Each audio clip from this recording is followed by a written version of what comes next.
MP3002. De la guerra, Carl von Clausewitz. Libro primero sobre la naturaleza de la guerra. Capítulo 1. Página 7 de 172. ¿En qué consiste la guerra? Introducción. Nos proponemos considerar, en primer lugar, los distintos elementos que conforman nuestro tema, luego las diversas partes o miembros que los componen y, finalmente, el todo en su íntima conexión. Es decir, iremos avanzando de lo simple a lo complejo. Pero en la cuestión que nos ocupa, más que en ninguna otra, será preciso comenzar con una referencia a la naturaleza del todo, ya que aquí, más que en otro lado, cuando se piensa en la parte debe pensarse simultáneamente en el todo. Definición. No queremos comenzar con una definición altisonante y grave de la guerra, sino limitarnos a su esencia, el duelo. La guerra no es más que un duelo en una escala más amplia. Si quisiéramos concebir como una unidad los innumerables duelos residuales que la integran, podríamos representárnosla como dos luchadores, cada uno de los cuales trata de imponer al otro su voluntad por medio de la fuerza física. Su propósito siguiente es abatir al adversario e incapacitarlo para que no pueda proseguir con su resistencia. La guerra constituye, por tanto, un acto de fuerza que se lleva a cabo para obligar al adversario a acatar nuestra voluntad. La fuerza, para enfrentarse a la fuerza, recurre a las creaciones del arte y de la ciencia. Se acompañan estas de restricciones insignificantes, que apenas merecen ser mencionadas, las cuales se imponen por sí mismas bajo el nombre de usos del derecho de gentes, pero que en realidad no debilitan su poder. La fuerza, es decir, la fuerza física, porque no existe una fuerza moral fuera de los conceptos de ley y de Estado, constituye así el medio. Imponer nuestra voluntad al enemigo es el objetivo. Para estar seguros de alcanzar este objetivo tenemos que desarmar al enemigo, y este desarme constituye, por definición, el propósito específico de la acción militar, reemplaza al objetivo y en cierto sentido prescinde de él como si no formara parte de la propia guerra. Caso extremo del uso de la fuerza. Muchos espíritus dados a la filantropía podrían fácilmente imaginar que existe una manera artística de desarmar o abatir al adversario sin un excesivo derramamiento de sangre, y que esto sería la verdadera tendencia del arte de la guerra. Se trata de una concepción falsa que debe ser rechazada, pese a todo lo agradable que pueda resultar. En temas tan peligrosos como es el de la guerra, las falsas ideas surgidas del sentimentalismo son precisamente las peores. Siendo así que el uso de la fuerza física en su máxima extensión no excluye en modo alguno la cooperación de la inteligencia, el que se sirva de esta fuerza sin miramiento ni recato ante el derramamiento de sangre habrá de obtener ventaja sobre el adversario, siempre que éste no actúe del mismo modo. Así, cada uno justifica al adversario y cada cual impulsa al otro a adoptar medidas extremas, cuyo límite no es otro que el contrapeso de la resistencia que le oponga el contrario. Forzosamente tenemos que darle al tema este enfoque, ya que tratar de ignorar como elemento constitutivo la brutalidad porque despierta repugnancia significaría una tentativa inútil o algo peor. Si las guerras entre naciones civilizadas son presuntamente menos crueles y destructoras que las que enfrentan a unas no civilizadas, la razón estriba en la condición social de los estados considerados en sí mismos y en sus relaciones recíprocas. La guerra estalla, adquiere sus rasgos y limitaciones y se modifica de acuerdo con esa condición y sus circunstancias. Pero tales elementos no constituyen una parte de la guerra, sino que existen por sí mismos. En la filosofía de la guerra no se puede introducir en absoluto un principio modificador sin acabar cayendo en el absurdo. En las luchas entre los hombres intervienen en realidad dos elementos dispares, el sentimiento hostil y la intención hostil. Hemos elegido el último de ellos como rasgo distintivo de nuestra definición porque es el más general. Es inconcebible que un odio salvaje, casi instintivo, exista sin una intención hostil, mientras que se dan casos de intenciones hostiles que no van acompañados de ninguna hostilidad o, por lo menos, de ningún sentimiento hostil que predomine. Entre los seres salvajes prevalecen las intenciones de origen emocional, entre los pueblos civilizados, las determinadas por la inteligencia. Pero tal diferencia no reside en la naturaleza intrínseca del salvajismo o de la civilización, sino en las circunstancias en que están inmersos, sus instituciones, etc. Por lo tanto, no existe indefectiblemente en todos los casos, pero prevalece en la mayoría de ellos. En una palabra, hasta las naciones más civilizadas pueden inflamarse con pasión en un odio recíproco.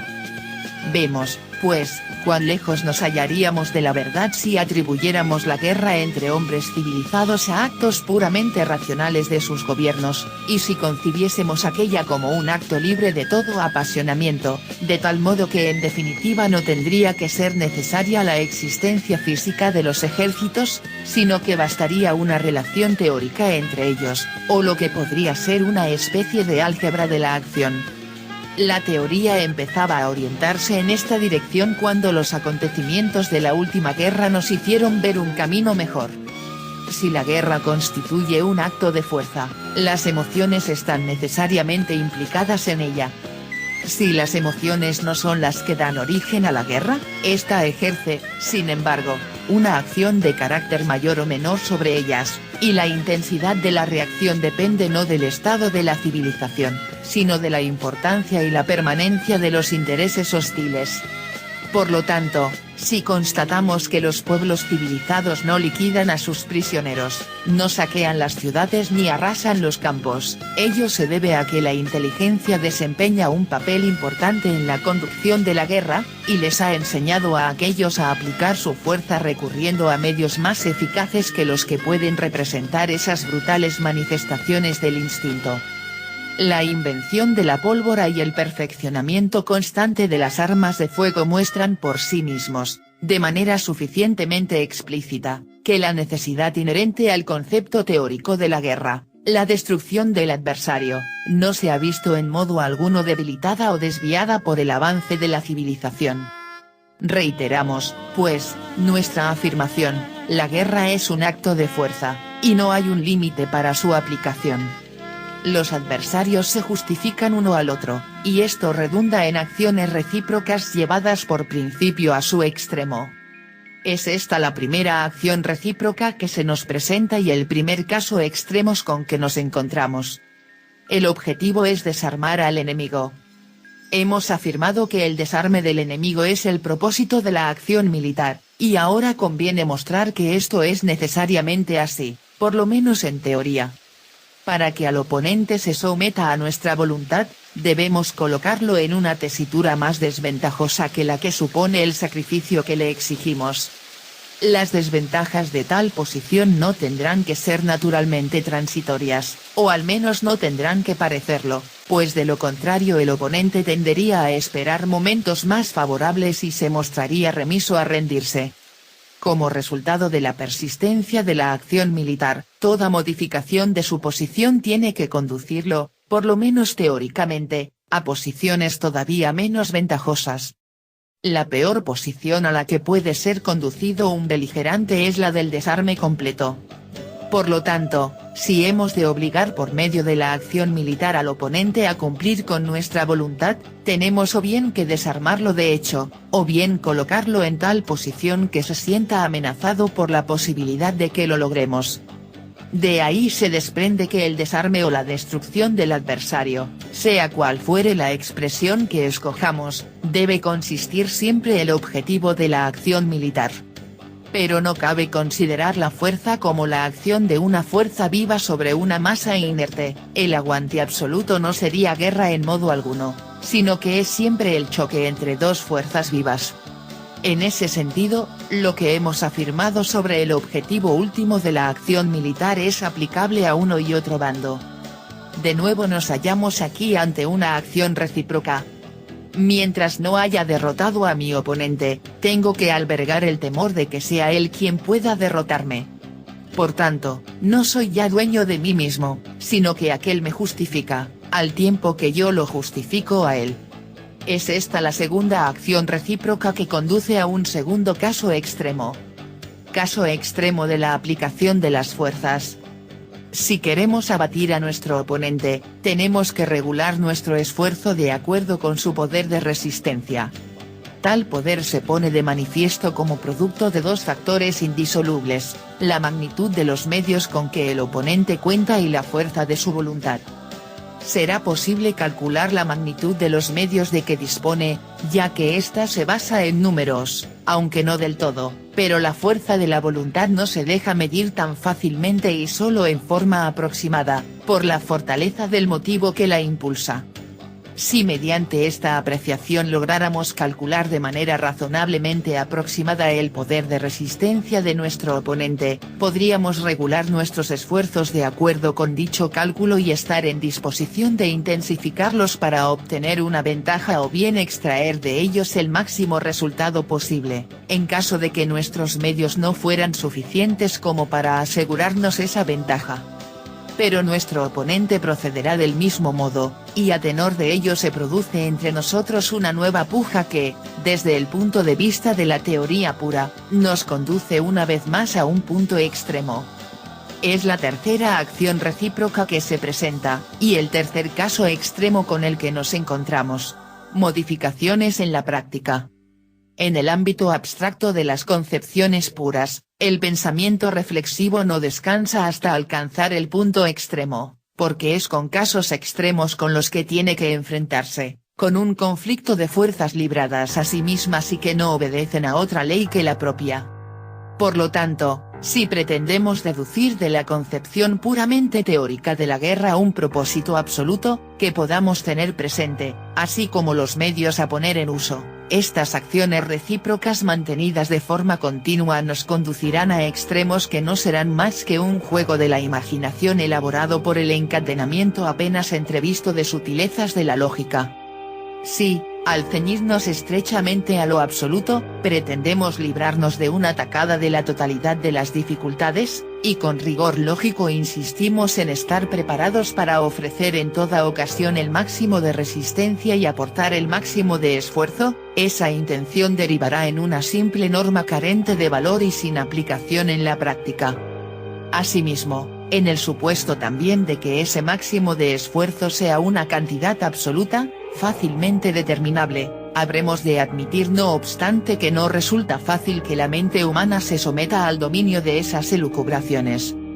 En muchos casos, el resultado redundaría en un derroche inútil de fuerza que se vería limitado por otros principios del arte de gobernar.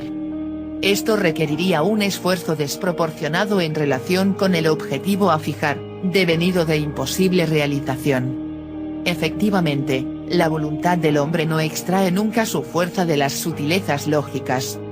Todo cambia de aspecto, empero, al pasar del mundo abstracto a la realidad. En la abstracción, todo permanecía supeditado al optimismo, era preciso concebir que ambos campos no solo se inclinarían por la perfección, sino también por lograr conseguirla. ¿Sucede esto siempre en la práctica? Las condiciones para ello tendrían que ser las siguientes. 1. Que la guerra fuera un hecho totalmente aislado, que se produjera de improviso, y sin conexión con la previa vida política. 2. Que el conflicto bélico dependiera de una decisión única o de varias decisiones simultáneas. 3. Que su decisión fuera definitiva y que la consecuente situación política no fuera tenida en cuenta ni influyera sobre ella. La guerra nunca constituye un hecho aislado. Al referirnos al primero de estos puntos hemos de recordar que ninguno de los dos oponentes es para el otro un ente abstracto, ni aun considerándolo como factor de la capacidad de resistencia, que no depende de algo externo, o sea, de la voluntad. Tal voluntad no constituye un hecho totalmente desconocido, lo que ha sido hasta hoy nos indica lo que puede ser mañana. La guerra nunca estalla de improviso ni su preparación tiene lugar en un instante. De ese modo, cada uno de los oponentes puede, en buena medida, formarse una opinión del otro por lo que éste realmente es y hace, y no por lo que teóricamente debería ser y hacer. Sin embargo, debido a su imperfecta organización, el hombre suele mantenerse por debajo del nivel de la perfección absoluta, y así estas deficiencias, inherentes a ambos bandos, se convierten en un principio reductor. Comentario de TV. PL, técnicas ignoradas. 2014 10-20. Si vas a hacer la guerra, que a tu lado estén los mejores guerreros, no tus amigos y familiares que para nada comparten tu interés. Un familiar o amigo, me conoce y ya con eso, estoy en un aprieto. En la guerra, nadie debe conocerme, saber de mí, ni esperar de mí una acción premeditada. El que sabe de mí, ha de venir un día y me asestará una puñalada, eso es algo seguro. Luego, mi guerra no es contra un fantasma, es contra alguien que sangra. Thanatos. Página 11 de 172.